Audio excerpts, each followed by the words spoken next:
Ya.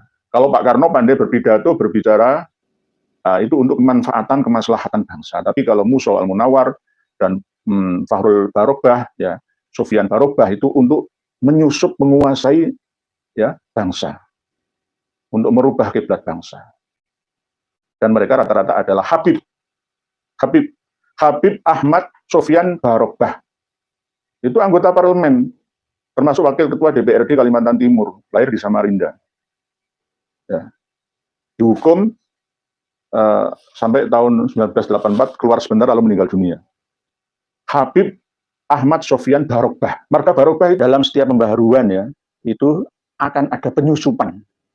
Di antaranya ketika masuknya paham sosialis yang dibawa oleh seorang Yahudi yang bernama Hendrik Jacobus Snevliet, orang Belanda yang berpaham sosialis, yang membawa PKI pertama dengan ISDV-nya itu ke Indonesia, ke Surabaya. Pertama kali ISDV itu Surabaya, baru pindah ke Semarang. Hendrik Snevliet itu juga mulai menanam benih pembaharu untuk bangkit melawan kolonial Belanda pada waktu itu. Lalu diamini, diikuti oleh Musa Al-Munawar Al-Ghadri, Semaun, ya, Nyoto generasi kedua setelahnya. Lalu Aidit, Habib Ahmad Sofyan Barobah, lalu Habib Fahrul Barobah, lalu disusul dengan Habib-Habib yang lain yang berpaham komunis. Nah, ini penyusupan, kita harus hati-hati terhadap penyusup-penyusup yang mau mencampur adukkan antara budaya yang negatif yang dibawa dari asing masuk ke Indonesia.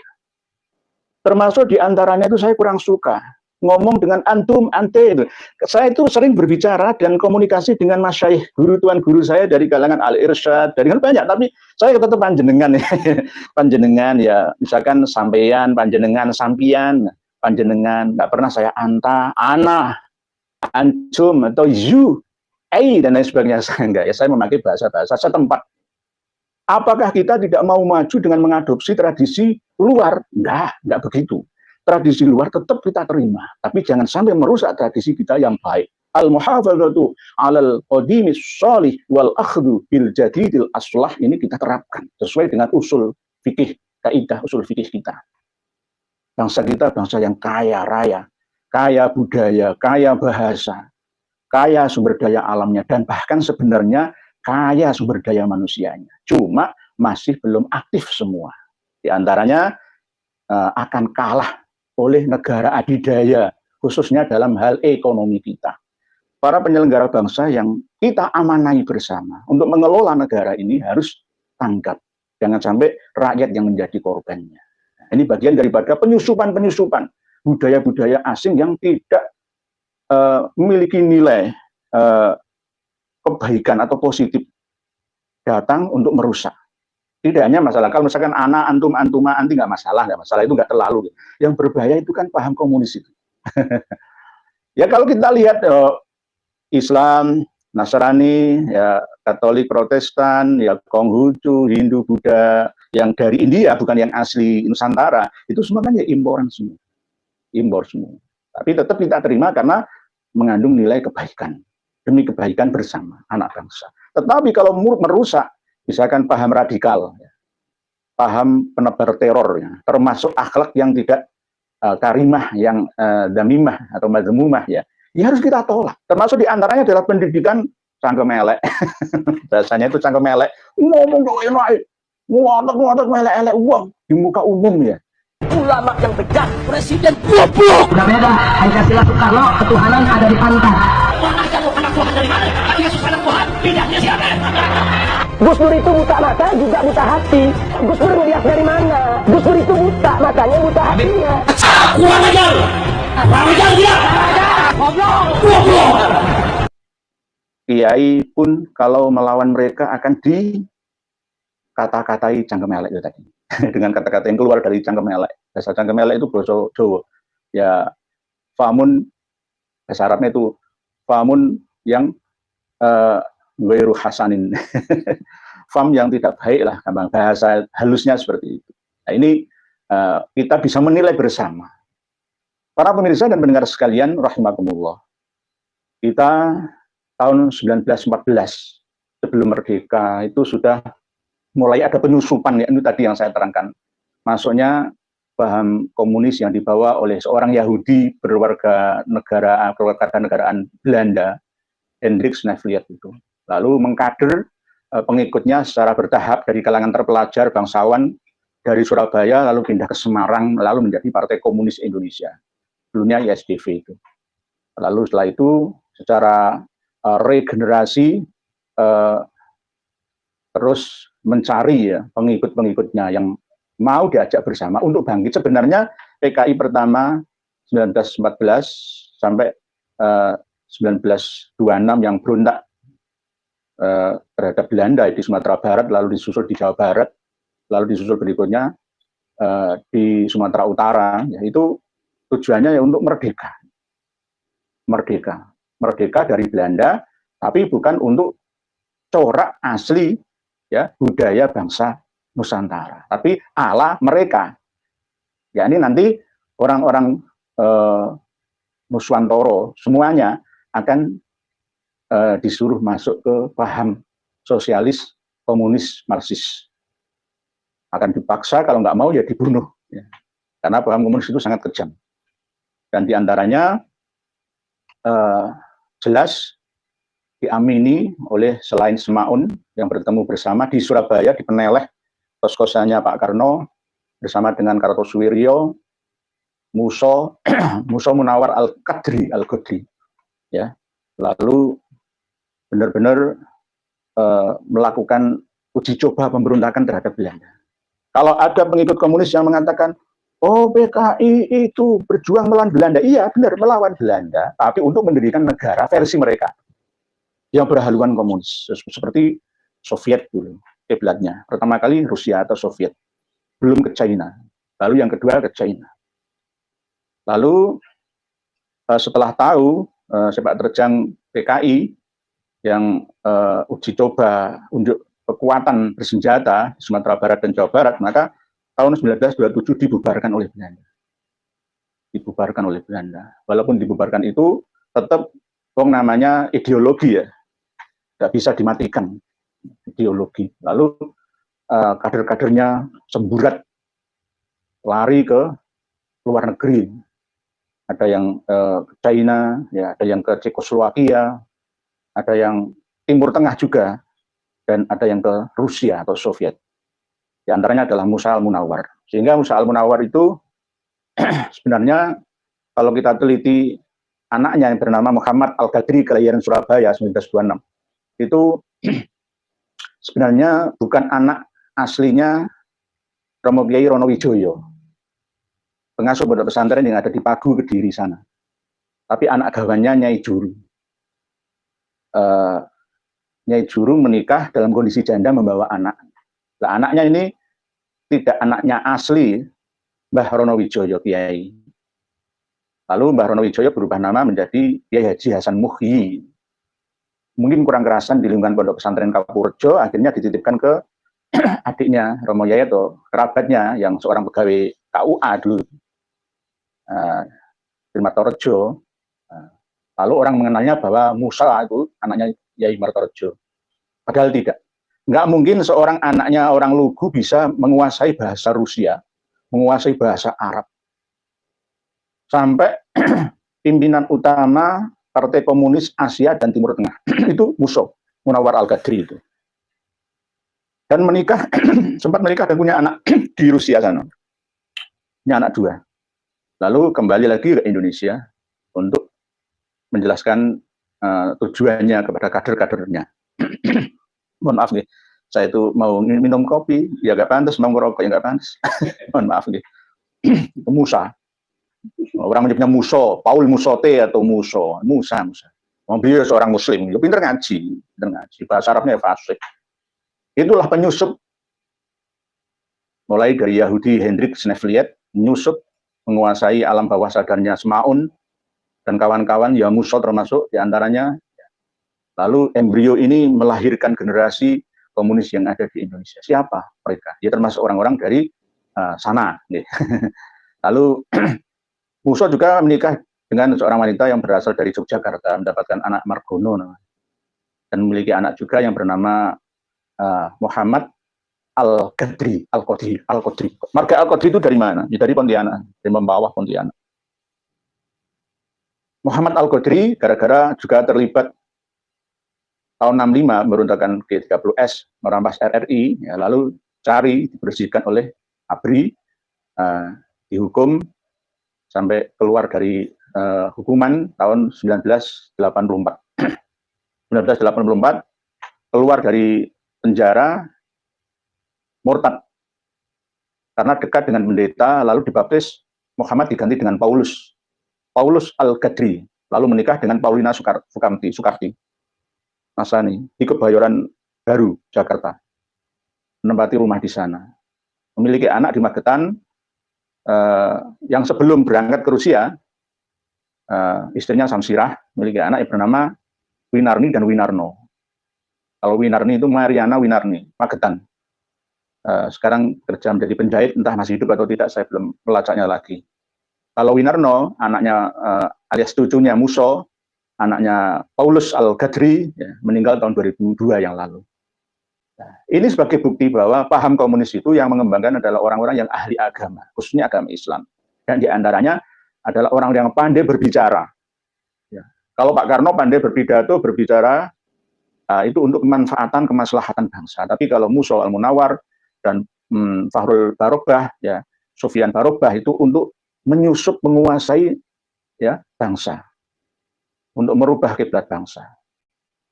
Dan mereka rata-rata adalah Habib Ahmad Sofyan Barobah.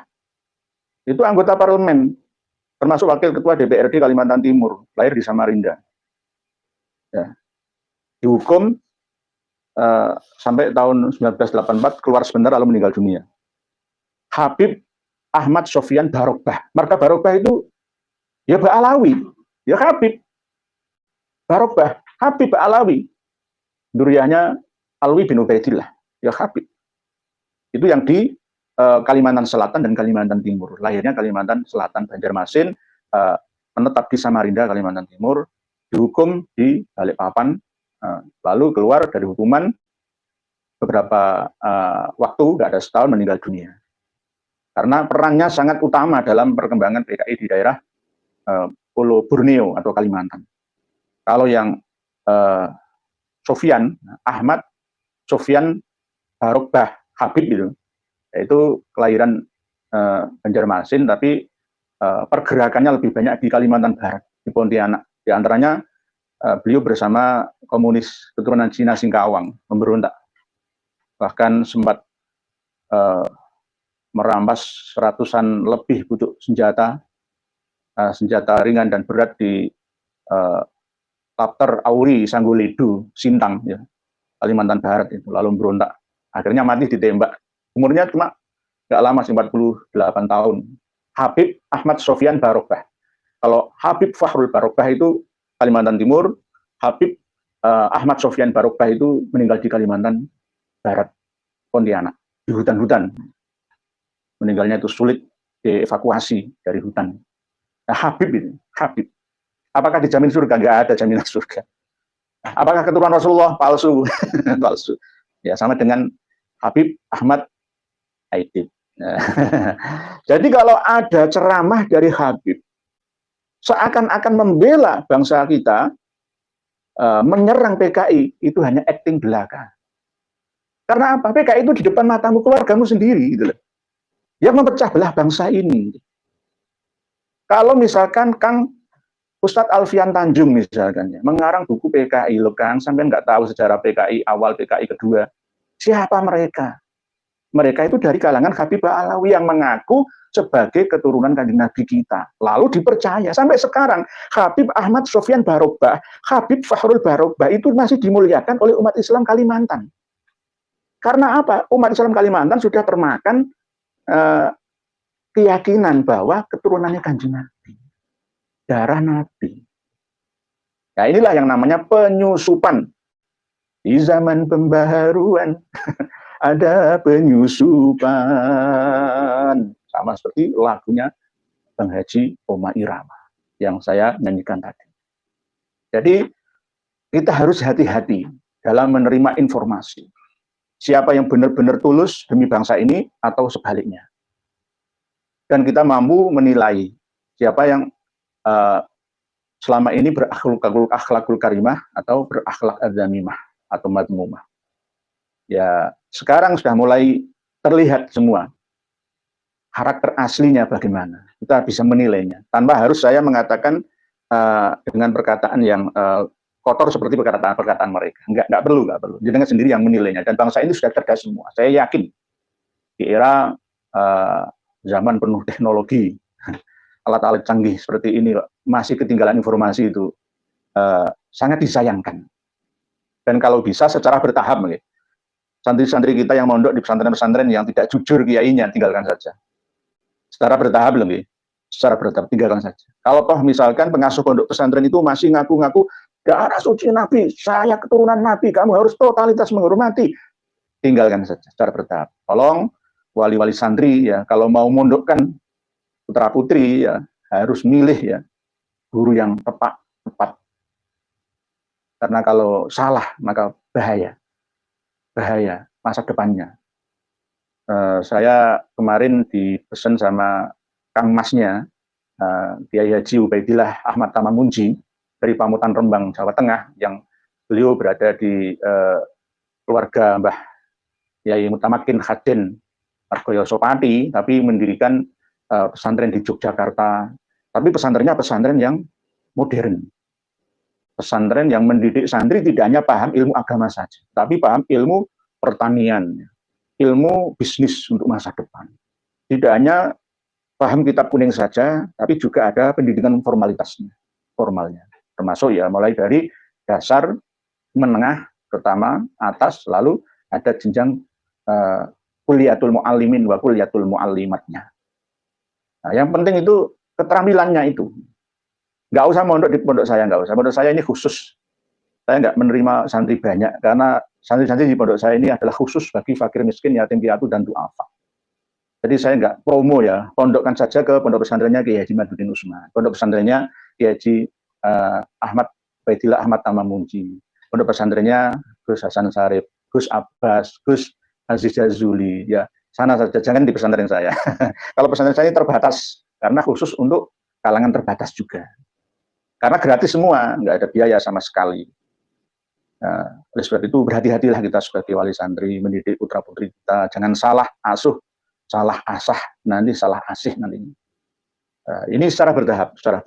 Kalau memang toh pesantren yang dikelola oleh habaib itu netral, ya nggak apa-apa, tetap bertahan di situ nggak apa-apa. Tapi kalau memang ragu atau merasa aneh hasil didikannya, ya keluar saja. Karena di sana itu penuh dengan program cuci otak, ya. Program brainwashing yang terus-menerus, ya. Itu yang paling berbahaya. Nah, inilah yang namanya nanti akan meremehkan budaya kita. Dengan kiai saja nggak mau hormat. Lulusan pondok-pondok pesantren dari kalangan habaib ya nggak semuanya. Ada yang seperti pernah saya sampaikan, ya ini meremehkan kiai-kiai setempat. Itu bukan keturunannya Kanjeng Nabi. Guru saya itu keturunannya Kanjeng Nabi asli, ilmunya langsung nyambung sampai Rasulullah SAW. Meremehkan. Nah, inilah yang tidak baik. Demi anak dan generasi kita. Para pemirsa dan pendengar sekalian, rahimakumullah. Tadi sudah saya sampaikan, penyusup-penyusup itu adalah anggota PKI yang berasal dari penggedenya siapa? Dari kalangan Habib Ba'alawi. Ya. Musa Al-Munawar Al-Qadri, Paulus Al-Qadri, Habib Ahmad Al-Aidid, Habib Fahrul Barokbah, Habib Ahmad Sofyan Barokbah. Itu adalah penyusup-penyusup. Kalau seandainya PKI menang, ya kita akan habis semua. Habis semua. Seandainya pemberontakan di Madiun 48 menang, habis kita semua. Alhamdulillah kemarin berdiri PWI LS Grobogan.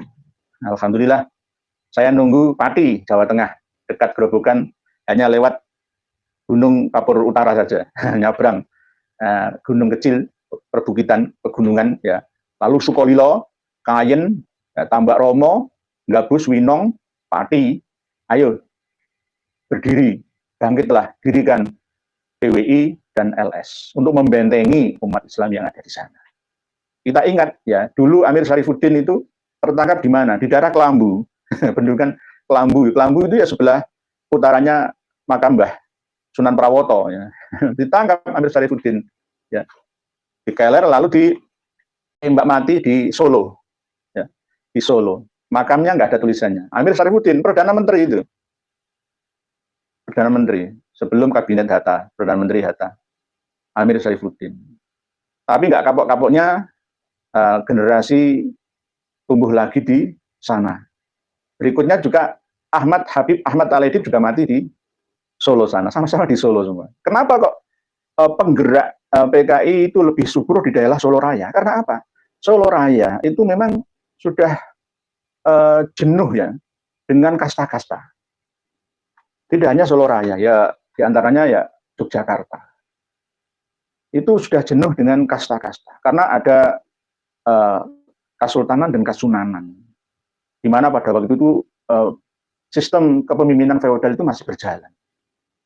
Sehingga ketika ada angin segar yang dibawa oleh ya Habib-Habib pada masyarakat, di antaranya adalah BTI dan SOPSI, maka mereka mengikuti. Wah, Habib bener ini, sosialis bener ini. Dibagi rata tanah itu, jangan ada orang kaya berlebihan. Akhirnya kaum-kaum borjuis, di antaranya ya kiai-kiai termasuk feodalis diserang semua oleh PKI itu. Di Solo Raya. Jadi basisnya itu di Solo. Sebab itu kita harus belajar ya untuk mampu memahami sebenarnya itu kalau diambil intisari bukan komunisnya, ateisnya, agnostisnya, enggak, tapi sosialisnya. Karena Islam itu agama sosialis sebenarnya. Adanya zakat, infak dan sedekah. Cuma belum bisa maksimal pelaksanaannya gitu aja. Islam itu sosialis, tidak perlu nasakom. Nasional, agama, dan komunis. Tidak perlu. Cukup di dalam agama itu nasa saja, nggak sakom. Karena di dalam agama Islam itu ada ajaran sosialis. Pancasila kita juga